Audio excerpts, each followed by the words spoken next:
li sadri wa yassir li amri wahlul 'uqdatam min lisani yafqahu qawli. Rabbana zidna 'ilman warzuqna fahman bi rahmatika ya arhamar rahimin. Subhanaka la 'ilma lana illa ma 'allamtana innaka antal 'alimul hakim. Allahumma inna as'aluka 'ilman nafi'an wa rizqan thayyiban wa 'amalan mutaqabbalan. Amin ya rabbal alamin. Bismillahirrahmanirrahim. Assalamualaikum warahmatullahi wabarakatuh.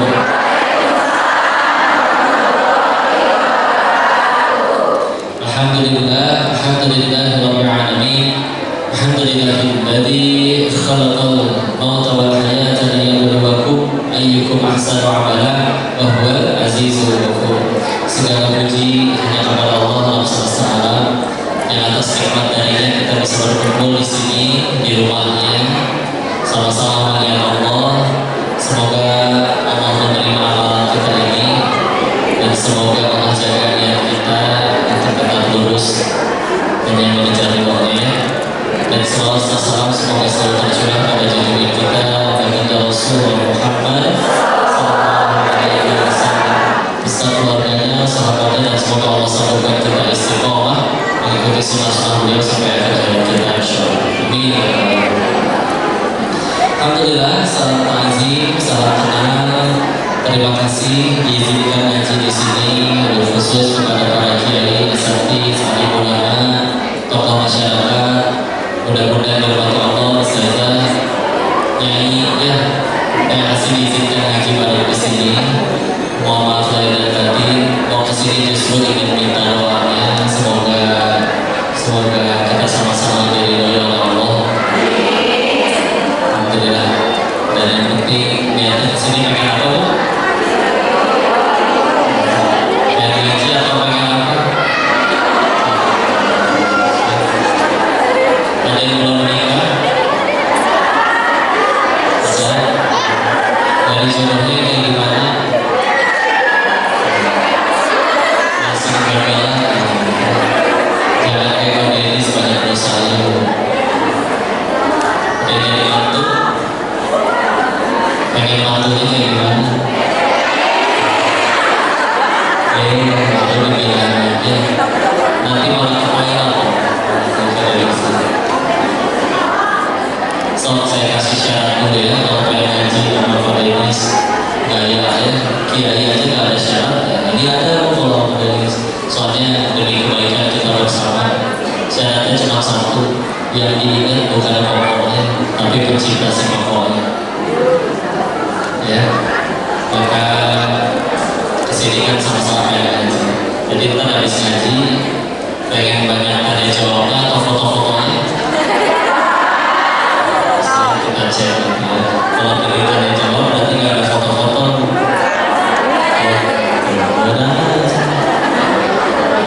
Ibu gerak kan? Bentar ya, saya lepas jaket tadi ya.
Beliau pernah menasehati, nasihat ini ada soal nasihat ini diikuti di kitab Imam Ahmad, kitab tersebutnya, insyaallah.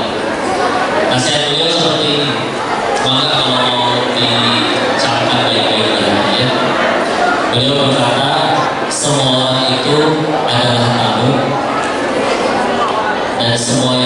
miliki adalah titipan. Ngobrol apa ya?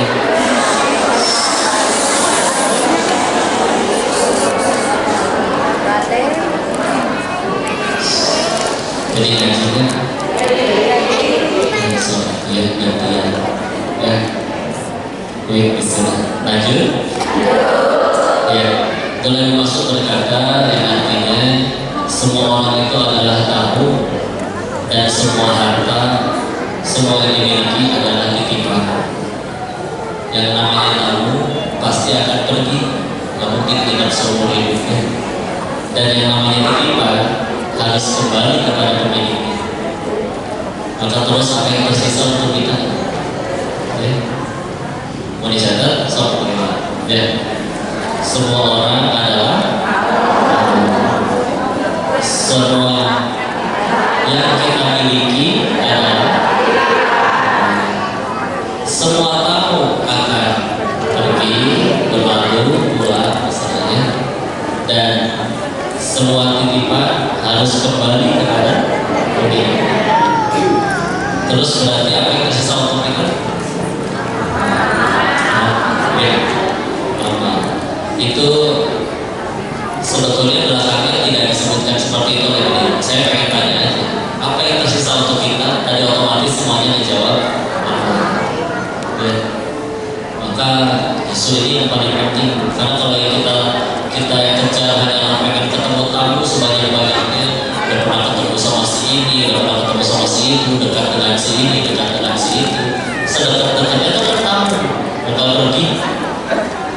Dan kalau udah pergi nggak bisa nyelamatin, ada di samping pun belum tentu bisa menyelamatkan, betul?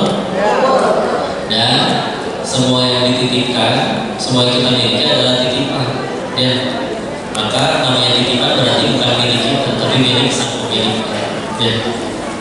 Terus ketika itu semua udah tak ada, sampai akhirnya semua meninggalkan kita, yang tersisa maka tadi malah hanya tinggal amal saja.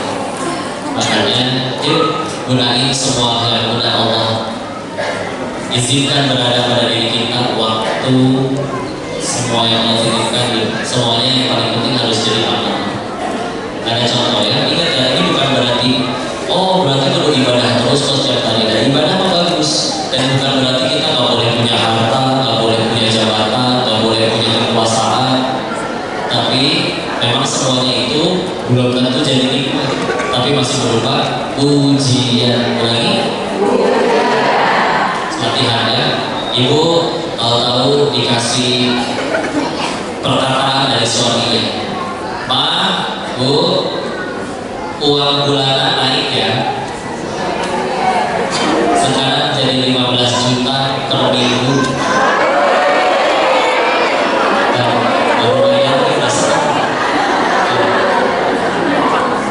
uang belanja naik, nikmat bukan? Bukan, ujian. Ya, kapan jadi nikmat? Kalau bisa kita gunakan jadi nama dekat semua. Sedekahnya tambah banyak, zakatnya tambah banyak, latihan sering. Naik gaji, nikmat bukan? Ujian. Kapan jadi nikmat? Kalau digunakan di jalan Allah. Kalau dipakainya malam maksiat, masa jadi nikmat? Musibah. Ya. Naik jabatan, nikmat bukan? Ya.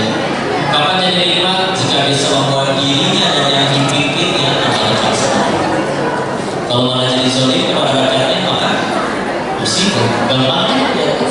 Dan kalau pengen semuanya jadi nikmat, jadi kebaikan, jadi amal, jadi jalan tambah dekat semua. Jadi pola pikirnya berganti nih, bukan kejar apa yang aku suka, tapi apa yang Allah suka. Ya. Dan ketika kita kejar sesuatu, terjadi sesuatu dalam hidupnya, bukan mempermasalahkan aku suka atau tidak, tapi gimana caranya gara-gara kejadian ini jadi tambah dekat semua. So, jawab jujur-jujuran ya. Bapak Ibu punya keinginan tidak? Allah punya keinginan juga? Punya. Allah ingin kita selamat dan tenang. Terus jawab dengan jujur. Dari akhir balik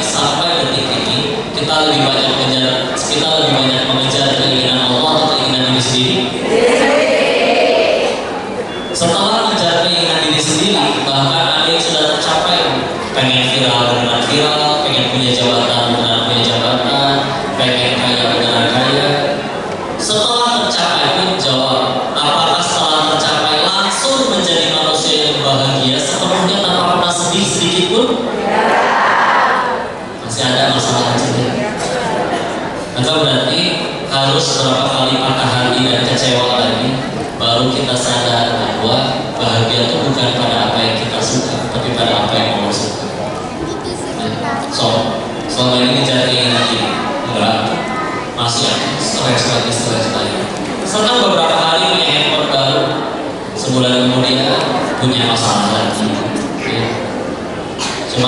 Cuman satu jenis manusia yang tidak akan pernah menyesali jalan yang telah diambil dan yang mengejar apa yang Allah suka. Ya, dan dia adalah orang soleh terdahulu, terutama para nabi. Ya, masalahnya banyakkan masalah kita atau masalah mereka? Masalah mereka. Beberapa nabi mah sekedar Allah mendakwahi umatnya dicaplok ikan paus dan Yunus alaihissalam. Ya, kita bahkan pernah mungkin berbuat zalim kepada orang-orang terdekat, pernah berbuat salah kepada orang cakar kucing.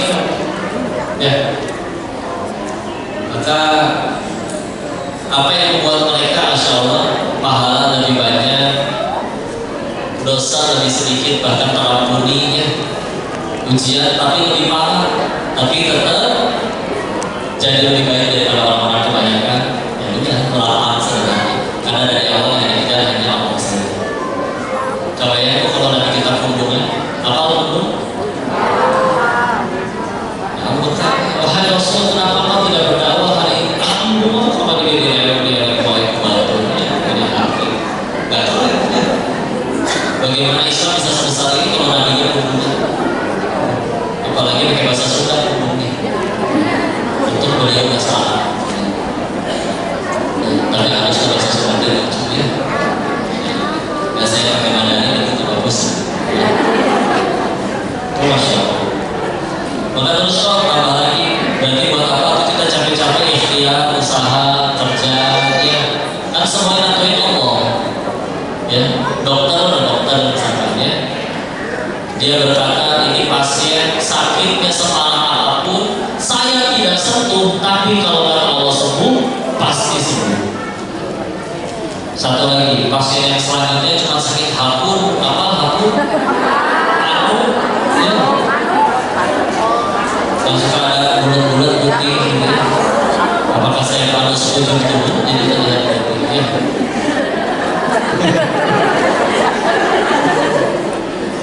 Paru, udah gitu dokternya ada 1000, semuanya berusaha mengobati, tapi kalau kata Allah mati dia. Maka si dokter ditanya oleh pasien yang lain, kalau misalkan yang nyembuhin itu Allah, atau buat apa dokter tengah malam di kantor IGD masih mau datang? Kan yang nyembuhin Allah bukan dokter, buat apa? Buat apa kita ikhtiar? Buat apa kita ikhtiar? Agar jadi amal soleh. Ya. Sok pilih ya, ibu nolongin orang. Orang pilih mana? Orang yang muji tapi Allah tidak berikan pahala, atau orang yang tidak memuji tapi Allah berikan pahala. Meskipun kita belum tahu bentuknya pahala kayak gimana, tetap aja kita pengen menjadi. Tak sok itu kalau nolongin orang-orang yang malah rese, udah tenang aja. Dan surga kita bukan di mulut mereka, bukan di kelakuan mereka. Nolongin orang dia jahat, dia yang rugi. Kan dia yang sorry, masa dia jahat kita yang dihukum? Gak masuk akal ya. Dalam Islam itu yang rugi bukan yang dizolimi, tapi yang dizolimi. Kalau udah nolongin orang dia malah jahat, dan dari awal berbuat baik bukan supaya dia suka, biar Allah suka. Coba dibalik, satu dunia cinta tapi orang benci, selamat? Ya, silakan. Satu dunia membenci tapi Allah sayang. Ya. Tapi kalau udah ditolong kelakuannya nyebelin, meninggal gak ditanya kelakuan orang, ditanya kelakuan masing-masing. Lengkap ya, enak ya. Yang penting Allah suka, enggak mau diapain ya. Enak ya kayak gitu. Enak ya. Tadi yang penting Allah terima, suka dan terima. Maka Masya Allah. Nah biar terima ini kan amalan nanti ada dua ya. Ada yang sah, ada yang diterima. Kalau sekedar sah mah gampang, tinggal syarat dan rukun terpenuhi beres insya Allah. Kayak contoh, laki-laki habis main bola, habis pesangan, keringetan, bawa asem, ya, langsung wudhu, langsung sholat. Sholatnya itu kalau taat, sah insya Allah. Syuruhnya sudah terpenuhi, syaratnya sudah terpenuhi, meskipun pikiran kemana-mana. Tapi kalau diterima, belum tentu. Dan kita kan butuhnya yang diterima sama Allah. Terus gimana kalau biar diterima? Niatnya benar, caranya benar. Gimana niatnya benar? Lillahi ta'ala. Gimana cara yang benar? Ikutin yang disontohin Rasul, ittiba, ya. Udah gitu kan. Gak bisa berkata, oh saya lagi semangat-semangatnya ibadah. Jadi gimana kalau lagi semangat? Makanya tadi saya sholat subuh 6 rakaat. Gak bisa ya. Karena memangnya dari nabinya, beliau mencontohkan itu nggak ya. Maka seperti itu ya. Karena bicara bab niat ya. Waktu ngaji tafsir Ibnu Katsir sama guru kami, pas nyampe bab tentang niat, Imam Ibnu Katsir menjelaskan kami bukan Ibnu Katsir, Imam Al-Qurtubi, mohon maaf ya. Imam Al-Qurtubi memberikan penjelasan terkait bagaimana contoh niat itu ya. Kan kita tahu ya, tadi kita sepakat yang dari kata itu, beliau kasih contoh 3 hal. 1, kalau ada orang tohar, baik bersuci dia wudhu, mandi wajib ya, dengan niat untuk mendinginkan tubuhnya, sekalian panas dan bentar lagi di zuhur, dan beneran sholat mudah-mudahan, beneran sholat. Tapi dari awal tadi ada niatan pengen ngadem, kayaknya enak gitu ketemu air panas-panas kayak gini, sekalian mau sholat dan beneran sholat. Kata beliau itu belum cukup untuk membuat amalnya diterima. Karena ada niat lainnya. Nanti kita bahas kemudian. Yang kedua, dia kasih contoh yang kedua. Kalau ada orang berpuasa untuk kesehatan lambungnya, sekalian besok Senin puasa Senin Kamis, menurut beliau juga itu belum cukup untuk amalannya diterima. Ya.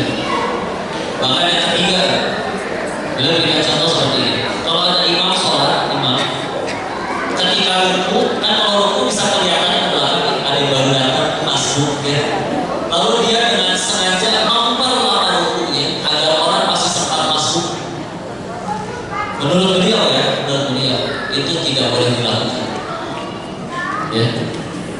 Walaupun nanti kan menurut ilmu fikih nanti ada penjelasan lainnya. Tapi ini macam nanti kita akan bahas ini cara beliau menjaga niat. Kenapa? 3 hal tadi itu 3-tiganya ranah ibadah. Dan satu-satunya hal yang layak diibadahi adalah terus kita menyempilkan ada niat selain Allah di dalam ibadah tersebut. Beliau takut nanti tidak diterima oleh Allah. Ya. Memang perintahnya adalah sebab umiru inna ya'budullaha mukhlisina lahu-din, bahwa kita itu adalah hanya kita benar-benar diperintahkan untuk mengikhlaskan seluruh ibadah. Inilah kita ikhlaskan kepada Allah. Ya. Terus kita campurin ada yang tadi. Nah izinnya kesini niatnya apa tadi? Ngaji. Berarti tidak ada niat foto sama sekali. Terus pun jadi isiannya. Masya Allah ya. Jadi lorong ya. Ini benar-benar niat itu soalnya ibarat kayak alamat mau ekspedisinya secanggih apapun, kirim darat ada, kirim pesawatnya ada, pesawatnya canggih alat-alat, tapi dari awal alamatnya salah, nyampe ya, dari awal niatnya bukan kebaliknya kepada nah izin untuk ngaji tentang bab itu. Di guru kami Ustaz Budi Asari menyampaikan tentang hal itu. Ya Allah, berarti amalan saya mana yang diterima oleh beliau. Berani jawab, kita udah sholat itu udah berapa ribu kali dari akhir balik 3 detik ini. Tapi jawab satu aja yang mana yang diterima oleh Allah. Nah, apa ya? Ini kali ini, insya Allah. Kan kabar buruknya begini, giliran kita berbuat dosa, malaikat itu gak mungkin lupanya ya. Tapi giliran kita beramal soleh, ya, nah itu belum tentu terima. Yang ini sih Allah masih pahala di riwayat yang lain, maha baiknya Allah di kitab Riyadhus Shalihin malah disebutkan. Kita baru niat aja, Allah udah kasih satu pahala. Ya. Tapi kalau kita sampai ngelakuin amalan tersebut, Allah ganjar berkali-kali lipat lebih banyak pahala. Kalau kita berniat untuk berbuat jahat, Allah belum tulis itu jadi dosa, belum. Kalau kita lakuin, baru jadi dosa. Tapi kalau kita udah niat jahat tapi tidak jadi melakukan, Allah malah memberikan satu pahala lagi. Nah, baiknya Allah. Kok dengan ada riwayat-riwayat seperti itu, ada riwayat wanita tunasusila yang memberi minum seekor anjing malah diampuni Allah. Kenapa Imam Al-Qurtubi tadi berpikir seperti itu tadi? Ya itu nih, orang-orang soleh itu gak berani kepedean menganggap diri sudah layak untuk dirahmati Allah. Ya, Imam Al-Ghazali dalam kitabnya Ihya Ulumuddin mengingatkan salah satu dosa paling besar yang tidak terasa bagi beliau ya adalah merasa diri ini sudah aman dari azab Allah. Modal yakin dari mana itu aman? Karena kita udah ngaji yakin keterima pahala. Tadi udah sholat asar yakin keterima, mana sambil mikirin cicilan. Bisa, ya bagus lah kita masih mau tahu juga ya. Masya Allah, ini beliau. Karena seperti itu ya, seorang imam seperti Imam At-Tirmidzi, semoga Allah menghormati beliau ya. Kita sering baca namanya, hadis At-Tirmidzi, hadis riwayat Tirmidzi ya. Orang soleh imam perawi hadis, tapi meninggal dalam keadaan buta katanya. Kenapa buta? Terlalu banyak menangis di usia senja. Kenapa terlalu banyak menangis? Takut bekal gak cukup saat pulang anak. Kalau gimana aja tuh mungkin tadi pasti kalah malah gitu. Umar bin Khattab radhiyallahu anhu mengambil sebatang roti, diajak ngobrol tuh rantingnya. Wahai ranting, betapa nikmat jadi diri. Ditanya oleh sahabat yang melihat, wahai Amirul Mukminin, kenapa kau sebut ranting itu nikmat? Karena ranting itu nikmat, dia tidak akan dihisab oleh Tuhan. Sedangkan aku Umar, setiap perbuatan harus dipertanggungjawabkan di hadapan Tuhan. Bahkan beliau menambahkan, kalau sekiranya seluruh umat Muhammad SAW seluruhnya masuk surga kecuali satu orang saja, aku yakin pasti aku satu orang yang gagal ke surga tersebut. Satu Umar pun ngomong kayak gitu. Orang yang disebut Nabi, kalau aku bukan Nabi terakhir, harus ada Nabi lagi setelah aku, pasti Umar. Kayak gitu ngerasa kecil dia ada orang seperti itu. Ya, hati-hati mereka sendiri ya. Sok sibuk beramal ya. Insyaallah. Saya bawakan lagi beberapa kisah dari yang nanti saya tanya di akhirnya. Kalau kita tidak iri kepada beliau-beliau, ini aneh, berarti ada yang salah di diri kita. Ya, kita contoh misalkan Imam An-Nawawi rahimahullah. Pernah dengar nama Imam Nawawi? Pernah dengar ya? Harusnya tidak asing. Karya-karyanya juga harusnya tidak asing. Ada yang tahu salah satu karyanya dari sekian banyak. Hadis Arba'in Nawawi, ya, hadis 42 hadis isinya. Kitab Riyadhus Shalihin, ya, penjelasan hadis Sahih Muslim yang salah satu yang paling lengkap dari Imam Nawawi syarahnya. Ya. Kenapa emang beliau udah beberapa riwayat beliau hidupnya hanya 45 tahun. 45 tahun berapa tahun? Sedang ya, tapi tidak nyampe tergolong pajak umur ya, 45 ya. Meninggal 45, tapi para ulama mencoba menghitung karya-karyanya Imam Nawawi lalu dibagi dengan jumlah umurnya. Maka dapatlah kesimpulan, saking banyaknya karyanya, satu harinya Imam Nawawi beliau menghasilkan 4 halaman kitab. Satu hari 4 halaman. Dan itu pun mustahil, karena kan lahir orangnya nggak langsung nulis. Ada belajar dulu, menuntut ilmu dulu, ya. Tapi saking produktifnya, kalau dibagi dengan umur yang 45 tahun, dia itu sehari 4 halaman menuliskan kitab, ya. Sedangkan ada kita tahu ada orang yang jangan seumur hidup boro-boro punya karya,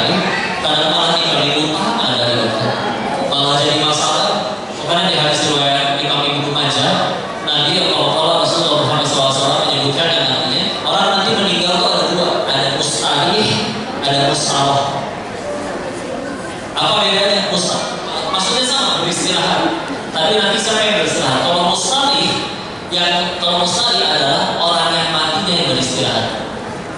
Karena dia orang yang solih, jadi dia beristirahat dari capeknya dunia. Capek kan dunia, ya, udah berbuat baik kadang tidak dihargai, setiap hari harus beramal, ada yang harus mencari nafkah, panas-panasan, meneteskan keringat, ya berarti itulah capek dunia itu.